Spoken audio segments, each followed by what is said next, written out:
Good morning to all. Class 8 अभी तक हमने 2 चैप्टर्स पढ़े हैं। आई होप कि उनका होमवर्क आपने अपनी फेयर नोटबुक में कर लिया होगा। आज हम 3rd चैप्टर पढ़ेंगे, विवेक की सूझबूझ। बच्चों, ये एक वैज्ञानिक कहानी है। इसके अंतर्गत ये बताया गया है कि किस तरह से विवेक नाम का बच्चा वैज्ञानिक तकनीक का प्रयोग करके अपने घर में आने वाले अनचाहे मेहमानों का स्वागत करता है। और अगर हम सीधे सरल शब्दों में कहें तो जो चोर हैं उन चोरों का भंडाफोड़ करता है और उनकी चोरी को सभी के सामने लाता है। ये विवेक नाम का बच्चा क्योंकि घर में अकेला है, इसलिए चोरों से दो हाथ मुकाबला नहीं कर सकता, इसलिए वह अपनी सूझबूझ के द्वारा उनकी करनी को सबके सामने लाता है। आइए अब हम पढ़ेंगे विवेक की सूझबूझ, जो कि एक वैज्ञानिक कहानी है जिसमें यह बच्चा केवल 12 वर्ष का है।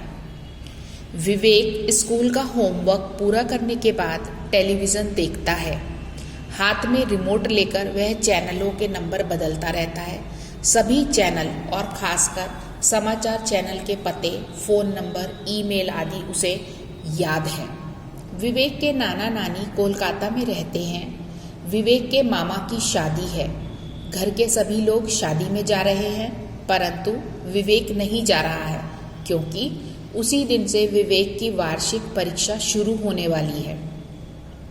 विवेक साहसी बालक है, इसलिए उसने मम्मी पापा से कह दिया है कि वह अकेले रह लेगा, डरने की कोई बात नहीं है। घर वालों के जाने के बाद उसने सभी दरवाजे खिड़की ठीक तरह से बंद किए और अपने पढ़ाई वाले कमरे में आकर बैठ गया। वह रात में लगभग 12 बजे तक पढ़ता रहा, फिर वह सो गया। खटर पटर की आवाज़ से उसकी नींद खुली। उसने खिड़की से देखा तो पाया कि पास वाले कमरे में कुछ लोग घुसे हुए हैं और अलमारी खोलने की कोशिश कर रहे हैं। विवेक के मन में अचानक विचार आया कि 100 नंबर पर फ़ोन करें, परंतु संयोगवश घर का फ़ोन उसके कमरे में नहीं था। अचानक उसे एक युक्ति सूझी। उसने तत्काल ईमेल टाइप किया। ईमेल तो बच्चों आप सब जानते ही हैं, इलेक्ट्रॉनिक मेल, एक प्रकार का मैसेज भेजने का तरीका। मैं 12 साल का बच्चा इस घर में अकेला हूँ और मेरे घर में चोर घुस आए हैं। यदि हो सके तो आप पुलिस को सूचित करके मेरी मदद करें। मेरा पता 205 मॉडल टाउन है। विवेक ने ईमेल एक टीवी चैनल को भेज दिया। अब आगे देखिए क्या होता है। विवेक के मामा जी की शादी में उपस्थित हुए कुछ बच्चे रात देर तक टीवी देख रहे थे।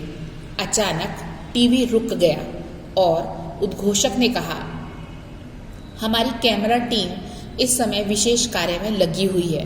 हम पहले आपको अभियान का लाइव टेलीकास्ट दिखाएंगे। तो बच्चों, यहाँ तक हमने देखा कि विवेक जो है स्कूल का होमवर्क पूरा कर रहा है और उसके नाना नानी कोलकाता में रहते हैं। मामा जी की शादी होने की वजह से विवेक के मम्मी पापा और परिवार के अन्य लोग शादी में गए हैं और विवेक क्योंकि उसका एग्ज़ाम है, परीक्षाएं हैं, इसलिए वो नहीं जा पाएगा। तब रात के 12 बजे पढ़ने के बाद अचानक से उसे महसूस होता है कि शायद दूसरे कमरे में कोई है। वह 100 नंबर पर फ़ोन करना चाहता है, पर 100 नंबर पर फ़ोन इसलिए नहीं कर पाता क्योंकि उसका फ़ोन इधर उसके पास नहीं है। तब वह ईमेल टाइप करता है। देखिए अब संवाददाता क्या बोल रहा है, उद्घोषक क्या बोल रहा है। उसी समय स्क्रीन पर विवेक के घर का बाहरी हिस्से का दृश्य दिखाया गया। संवाददाता ने कहा, दोस्तों, आज हम लोग आपको ऐसा कार्यक्रम दिखाने जा रहे हैं जो आपको चकित कर देगा। चकित मतलब हैरान। इस समय घर के मालिक यहाँ नहीं हैं। इस घर में इस समय कुछ खास मेहमान बिन बुलाए घुस आए हैं। तो आइए देखते हैं कि हमारे साथी न्यूज़ चैनलों की टीमें इन मेहमानों का स्वागत किस प्रकार करती हैं। इतना कहकर वह संवाददाता कैमरे के सामने से हट गए। टीवी पर एक बार फिर विवेक के घर का दृश्य दिखाई देने लगा। विवेक के छोटे भाई अंश ने उस घर को पहचान लिया।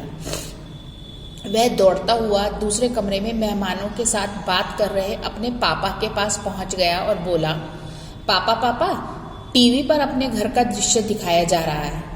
बेटा, वह किसी और का घर होगा, मेरे घर में आज तक कोई शूटिंग नहीं हुई है, विवेक के पापा ने हंसते हुए कहा। नहीं पापा जी, वह अपना ही घर है। टीवी वालों ने बताया है कि वे वहां का लाइव टेलीकास्ट दिखाने जा रहे हैं। ऐसा कार्यक्रम आज से पहले कहीं नहीं दिखाया गया है, अंश ने जोर देते हुए कहा।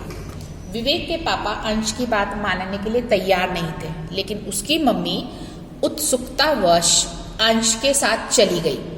अगले ही पल उसकी चीख सुनाई दी, जल्दी आइए, यह तो अपना ही घर है। सभी लोग दौड़कर टीवी वाले कमरे में पहुंचे। टीवी पर विवेक के घर का दृश्य दिखाया जा रहा था। अचानक एक कमरे की खिड़की पर कुछ हलचल दिखी। अगले ही पल कैमरा उस खिड़की पर टिक गया और वहां का दृश्य स्पष्ट दिखाई देने लगा। खुली हुई खिड़की से एक व्यक्ति ने सिर निकालकर इधर उधर झांका। चारों ओर छाई शांति को देख वह इत्मीनान से बाहर निकल आया। अगले ही पल खिड़की पर दूसरे व्यक्ति का चेहरा दिखाई देने लगा। उसने एक एक करके गठरियां बाहर खड़े व्यक्ति को पकड़ानी आरंभ कर दी। अरे, ये तो चोर हैं, मेरा पूरा घर लूट कर लिए जा रहे हैं। और ये टीवी वाले चोरों को पकड़ने की बजाय चोरों का लाइव टेलीकास्ट कर रहे हैं। विवेक के पापा गुस्से से उबल पड़े। जल्दी से पुलिस को फोन करो, वरना ये चोर सब कुछ लेकर चंपत हो जाएंगे। चंपत हो जाएंगे मतलब गायब हो जाएंगे। विवेक के पापा ने फोन का रिसीवर उठाया ही था कि अचानक चौंक पड़े। खिड़की से उतरने के बाद दोनों चोरों ने गठरियां उठाई ही थीं कि बाहरी दीवार के पीछे छिपे कैमरामैनों और संवाददाताओं ने उन्हें पकड़ लिया। श्रीमान जी, हमारे दर्शक यह जानने के लिए बेकरार बेचैन कि आप लोगों ने इस घर में किस किस सामान की चोरी की है। क्या आप लोग अपनी गठरियों को खोलकर हमारे दर्शकों को दिखाएंगे? एक संवाददाता ने अपना माइक एक चोर के मुंह के सामने करते हुए पूछा। सर, क्या आप लोग अकेले ही ऑपरेट करते हैं या आपका कोई नेटवर्क है? संवाददाता ने अपना प्रश्न फिर दोहराया। सर, क्या आप लोग सिर्फ चोरियां ही करते हैं या फिर डाके वगैरह भी डालते हैं? सर, पहले आप हमारे दर्शकों को यह बताइए कि चोरी जैसा महान कार्य करने की प्रेरणा आपको कहाँ से मिली? दूसरे संवाददाता ने पूछा। बच्चों, यहाँ पर विवेक नाम का बच्चा ईमेल करके भेजता है। उस ईमेल के द्वारा न्यूज़ चैनल पर उसकी बात को उद्घोषक के द्वारा और बाकी सब लोगों के द्वारा ध्यान से पढ़ा जाता है और उसकी प्रतिक्रिया स्वरूप जो कैमरामैन की टीम है वो विवेक के घर भेज दी जाती है।